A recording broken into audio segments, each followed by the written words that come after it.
¿Cómo están, queridos alumnos de la carrera de Letras? En nuestra cátedra de Morfología Castellana les presento el tema correspondiente a la tarea número 8, que es el modo subjuntivo, el modo imperativo, las perífrasis verbales y las locuciones verbales. Muy bien, nosotros habíamos visto ya el modo indicativo, donde se alternan en un gran número de contextos, tanto el indicativo y el subjuntivo. El indicativo, recordemos que expresa certeza, realidad, actualidad, compromiso del hablante con la veracidad de lo que se afirma. Ejemplo, sé que escribe, en modo indicativo. Y hay una oposición semántica con el subjuntivo, porque el subjuntivo indica incertidumbre, virtualidad o irrealidad, no actualidad, una ausencia de aserción. Dudo que escriba. El otro expresaba una realidad, sé que escribe, y en el subjuntivo dudo que escriba. Muy bien. El subjuntivo, así como dijimos, es una irrealidad. Indica en español que el orador se refiere a un escenario imaginario, el cual puede ser presente, pasado o futuro. Y ahora nos preguntamos, ¿cómo y cuándo usamos el modo subjuntivo? Se usa para referirse a acciones futuras, supuestas, posibles, probables o no reales. El modo indicativo, al contrario, se refiere a acciones pasadas o por pasar a que el hablante siente como si fueran reales. Veamos una diferencia. En oración, en el indicativo dice, leí un cuento sobre un hombre que se convierte en periódico. El subjuntivo, vamos a decir, es imposible que un hombre se convierta en periódico. Y ahí vemos que entre se convierte y se convierta hay una diferencia en cuanto a la forma de enfocar. Ahora, ¿cuáles son los tiempos del modo subjuntivo? Son 6 en total, 3 tiempos simples y 3 tiempos compuestos. Los simples son presente, pretérito imperfecto, futuro imperfecto. Y los compuestos son pretérito perfecto compuesto, pretérito pluscuamperfecto y futuro perfecto. En el presente tenemos que yo cante, por eso que generalmente en forma imaginaria agregamos antes de la conjugación del verbo el que yo, o es probable, es posible que yo cante. En el pretérito imperfecto, que yo cantara o cantase, tiene doble terminación, cualquiera de los dos es correcto. En el futuro imperfecto, que yo cantare. En el pretérito perfecto compuesto, que yo haya cantado. En el pluscuamperfecto, esa duplicidad que teníamos en el pretérito imperfecto en el verbo, la colocamos en el auxiliar. Y voy a decir que yo hubiera o hubiese cantado. Y en el futuro perfecto, hubiere cantado. Muy bien. Tenemos que ver que uno de los usos del subjuntivo se dan las reacciones emotivas. ¿Por qué? Porque los verbos o expresiones que reflejan reacciones emotivas como preocupación, pena, alegría, sorpresa, miedo, también rigen en subjuntivo. Tengo miedo ¿de qué? De que pierdas el dinero. Me entristece, ¿qué cosa? Que no vengas a verme. Le preocupa que te cortes un dedo. Me aterroriza que tengas un accidente. Me da lástima que pierdas el tiempo. Le sorprende que perdiera el Barça. Son reacciones emotivas. Miren los verbos que están en el modo indicativo, porque acá en cada oración tenemos dos verbos. Uno en el indicativo y otro en el subjuntivo, que es lo que expresa una probabilidad, pero indicando una emoción. Tengo miedo, está en indicativo, pero de que pierdas el dinero, como es una acción probable, posible, indica una emoción con respecto a eso. Ahora, vamos al modo imperativo. ¿Qué es el modo imperativo? Es una modalidad gramatical que se emplea para emitir órdenes o realizar mandatos, ruegos o deseos. Fijémonos cómo se usa.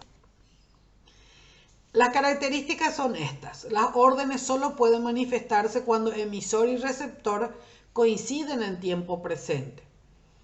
¿Por qué? Porque yo le ordeno, le ruego o le doy un mandato a un tercero, al otro, a la segunda persona. No puedo ordenar a mí mismo. el aspecto temporal siempre hará referencia a un tiempo actual. Es imposible dar órdenes en un tiempo pasado o futuro. Por eso es que el modo imperativo no se divide en tiempo presente, pretérito ni futuro. Solamente es un tiempo actual. Conjugar en imperativo tiene el objetivo de producir una determinada reacción en el oyente. Lo que pretende el emisor es lograr producir una determinada reacción en otros sujetos al dar una orden o un mandato. Y solo se conjugan en la segunda persona gramatical. Esto hay que atender muy bien.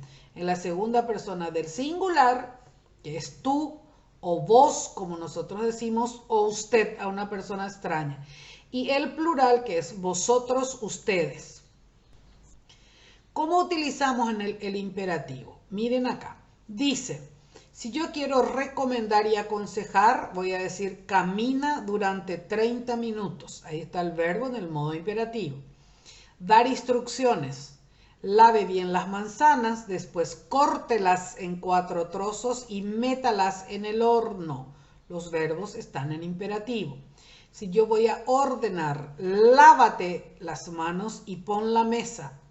Si voy a utilizar mensajes publicitarios, ven a nuestras tiendas y disfruta de nuestras ventajas.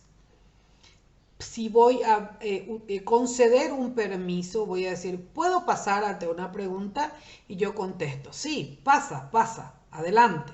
Es un modo imperativo. También es muy conocida la forma negativa del imperativo, porque el imperativo positivo es cuando doy órdenes, pero también las puedo dar en forma negativa utilizando el adverbio de negación no delante del verbo. Si voy a decir en forma positiva, bebe más agua, en el negativo voy a decir, no bebas más agua, que es el tú. Y la misma cosa se da con vosotros, usted o ustedes, que es la segunda persona. Recordemos siempre, solo en la segunda persona del singular o del plural. Y el resto usamos el presente del subjuntivo en todas las zonas. Acá vemos un imperativo afirmativo con verbos irregulares que también ya desarrollamos con cambio de vocal. Tenemos la persona, tú, vosotros, usted, ustedes y los verbos dormir, empezar, repetir. Voy a decir duerme tú, empieza tú, repite tú. Duerma usted, empiece usted, repita usted. Porque recuerden que la particularidad de este modo es que el pronombre va después del verbo, no delante como en el modo subjuntivo e indicativo. Muy bien, después de terminar los modos verbales indicativo, subjuntivo e imperativo, vamos a ver que estos verbos conjugados aparecen también en frases verbales que son las perífrasis verbales. Construcciones gramaticales que constan de 2 o más verbos que funcionan como uno solo. Por lo general se trata de un verbo auxiliar en forma personal y un verbo principal en forma no personal que aparece como infinitivo, como participio o como gerundio. Y en las perífrasis verbales hay que recordar que el núcleo del predicado puede estar constituido por ese grupo de formas verbales que funcionan como un solo verbo. Vean el ejemplo. Lucía tiene que estudiar. Yo no puedo señalar el verbo solo tiene o solo estudiar. Es la perífrasis o frase verbal. Muy bien. Se presenta y se formula de esta manera. Con un verbo auxiliar, con un nexo que puede estar o no, y una forma no personal que es el infinitivo, el gerundio, el participio. El verbo auxiliar, ¿qué hace? Porta los morfemas de persona, de número, de tiempo, de modo y aspecto. Y solo tiene significado gramatical. No aporta el significado léxico o semántico. El nexo puede aparecer y generalmente son las preposiciones a, de y la conjunción que.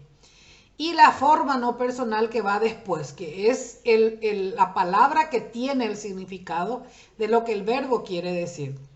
Y selecciona los rasgos semánticos que han de tener el sujeto y los complementos del verbo. Entonces yo tengo, en esta frase que ustedes ven acá abajo, dice, se echó a reír.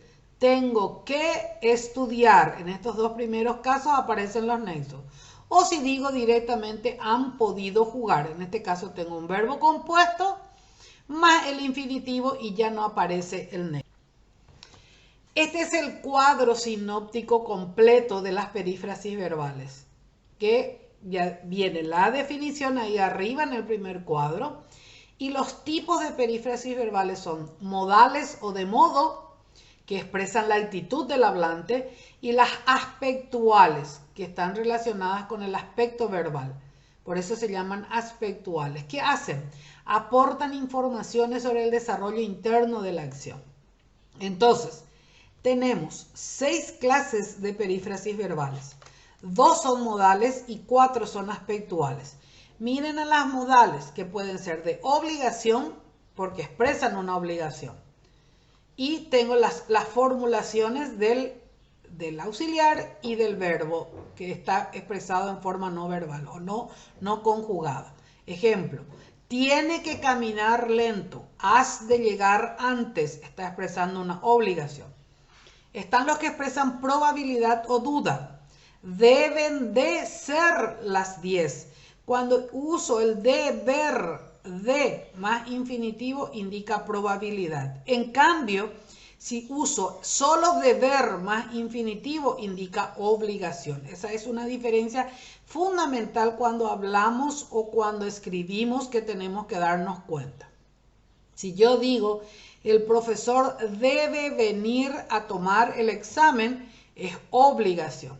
Pero si yo digo el profesor debe de estar ocupado en este momento, estoy expresando una probabilidad o una duda. Esa preposición de hace la diferencia. Después tenemos las aspectuales que dijimos. Cuando es de aspecto ingresivo es porque la acción está a punto de empezar. La clase está a punto de empezar. De aspecto incoactivo se presenta en el momento de empezar.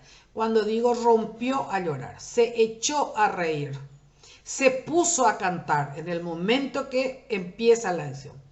El aspecto durativo cuando se presenta en pleno desarrollo, y este es el único, el que es de aspecto durativo, en donde se utiliza el gerundio, que es seguir más gerundio, estar más gerundio, andar más gerundio. Estábamos leyendo el libro, ahí me expresa una perífrasis verbal. De aspecto resultativo cuando es ya con participio. Acá la acción ya aparece acabada. Estar, llevar, dejar, tener más participio. Está hecho desde ayer. Esas son las formas en las que se presentan las perífrasis verbales. Este cuadro sinóptico les va a resultar muy útil para realizar los ejercicios. Vemos ejemplos de perífrasis verbales. Otra vez acá en el cuadro ustedes pueden ver porque está más separado sin indicar precisamente cuáles son los nexos o los auxiliares. Debe estudiar más para aprobar, obligación. Debe de pensar mucho ese armario, pesar mucho ese armario, perdón, probabilidad. Vamos entrando en el túnel, acá tenemos un verbo conjugado más gerundio, es durativo. Y así otros ejemplos que aparecen. Muy bien, yo les presento este pequeño cuadro sinóptico de las locuciones verbales. ¿Por qué? Porque es necesario saber para ver la diferencia que hay entre perífrasis verbal y locución verbal. En la locución, ¿qué se da? Es una construcción formada por un verbo y un complemento que se han asimilado hasta tal punto que constituyen una expresión unitaria. Funcionan conjuntamente como núcleo del sintagma verbal. Miren, dice, ejemplo, sacar de quicio. El significado de estas expresiones no se determina por la suma de sus elementos, sino de forma unitaria.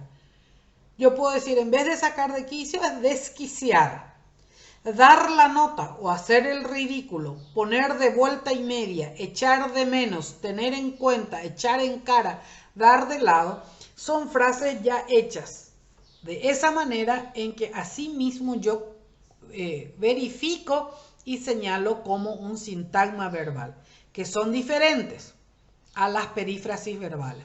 Miren acá cuáles son las características. Suelen ser invariables. Romper el hielo. ¿Qué pasa cuando en una charla vamos y alguien dice, bueno, vamos a hacer una actividad para romper el hielo? Esa es una locución verbal. No puede decirlo de otra manera. Si yo digo romper los hielos, ya es incorrecto. Tiene una única forma, por eso es invariable. Sus componentes no son intercambiables por otros términos. Meter la pata. Qué pena, decimos. El compañero metió la pata, es decir, se equivocó, estoy queriendo decir. Pero solo la pata, no puedo decir meter la pierna. ¿Por qué? Porque esta frase, esta locución verbal ya es invariable de esa manera. No puedo intercambiar los elementos. No admiten alteración de orden. Echar en cara. Cuando decimos, por ejemplo, nuestros parientes nos echaron en cara los favores que hicieron. Yo no puedo decir en cara echar, solamente en ese orden en que aparecen las palabras. Por último, les presento en este cuadro expresiones en donde notamos la diferencia entre una perífrasis y una locución. Si yo digo Juan empieza a comer, ahí tengo una perífrasis verbal de un verbo conjugado más una preposición más un infinitivo. Pero si yo digo él está hecho polvo significa es una persona que está destruida, cansada, es diferente. Así mismo como está, debo usar. Tienes que venir a las 10, estoy utilizando una perífrasis verbal de obligación. En cambio, si digo mi amigo dio la cara por mí, dio la cara, se utiliza así mismo como una sintaxis verbal, sintácticamente como un sintagma verbal. Se señala a sí mismo como una unidad de significado. Lleva andando 2 horas, su padre suele llegar a las 7, suele llegar, es una acción que indica una costumbre, algo habitual. Hay que repetir la prueba, indica obligación, son todas perífrasis verbales y las frases que están a la derecha son las locuciones verbales. Dejó caer una indirecta sobre ti, con ese negocio dio en el clavo, estoy queriendo decir que acertó, hizo lo oportuno. No te cruces de brazos en la vida, es una locución verbal hecha que indica o tiene un significado. Muy bien, muchas gracias queridos alumnos. Vuelvan a mirar la explicación para realizar los ejercicios correspondientes a esta última tarea. Gracias.